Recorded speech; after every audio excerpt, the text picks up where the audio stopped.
Fantastic. Good evening to everybody. It's my first time up here, so I'm a bit nervous, but thank you for having me.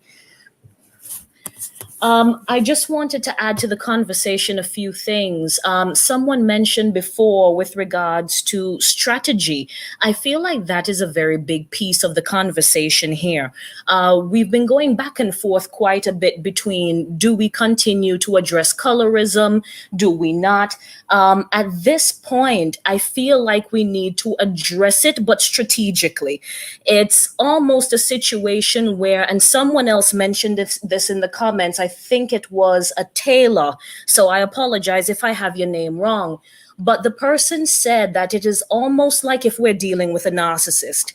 And Black women as a whole, I agree with this statement. I feel like we've been pushed into this weird position where not only have we been shunted to the bottom, but we are also the narcissistic supply. Yes, I'm from the Caribbean, where the narcissistic supply, never endingly so, for the Black men in our community. And we need to strategically start to extricate ourselves from this.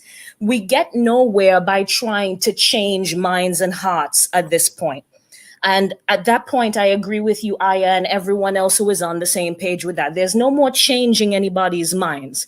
At this point, we need to start to think strategically about an exit strategy. We're not going to feed into it. We're not going to continue to be bothered and try to see how many people we can save, particularly the Black men. They don't want to be saved. They have made their position 100% and abundantly clear. And at this point, we need to receive the message and move on. We also need to strategically start thinking about what our image is as Black women and what our identity is. I think that has been lost as well. Again, tying back into the previous talk about this narcissistic cycle of abuse. It is emotional abuse on a grand scale. So we need to find ourselves and re-identify ourselves. And we have identified ourselves for so long through the lens of Black men. And it is a negative lens. Let's absorb that. We need to start seeing the good in ourselves that other people outside of Black men see in us. White people see it, Asian people see it. Everybody identifies the good in Black women except for ourselves because we're still looking for the validation of our narcissists, the men.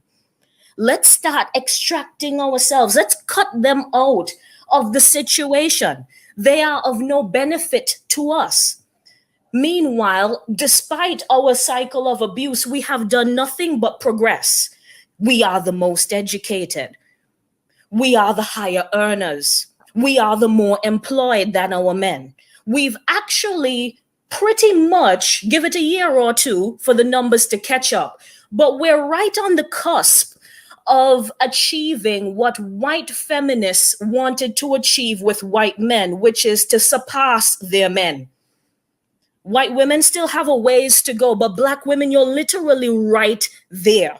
And this is where the proverbial ant's nest is now rising up. All the Black men are targeting you in whatever way that they can. They can't beat you intellectually.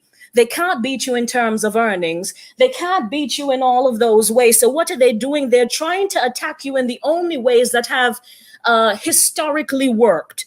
We're going to attack your hair. We're going to attack the way how you look. We're going to attack your skin. We're going to attack the way how you talk, your physicality, whatever it is.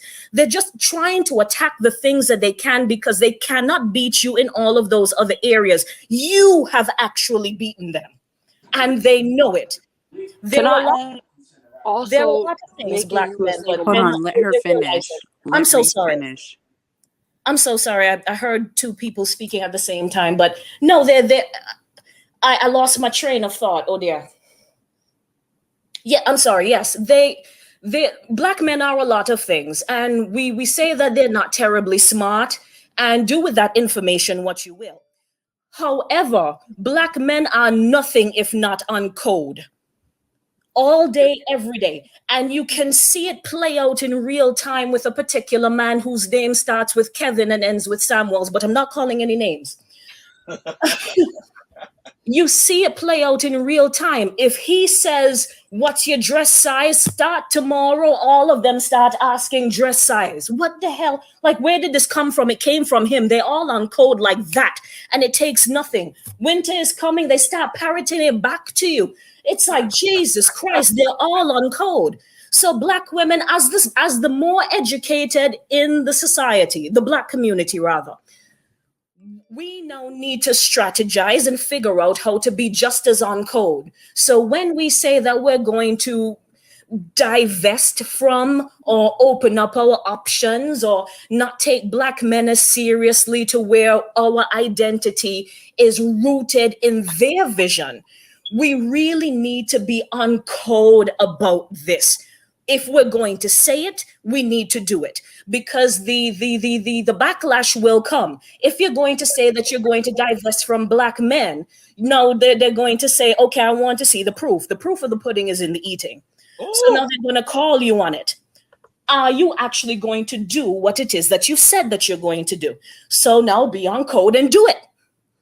You can talk all you want, but if you're not going to follow it up with decisive and deliberate action, you will get nowhere. I think that's everything that I have to say as of right now.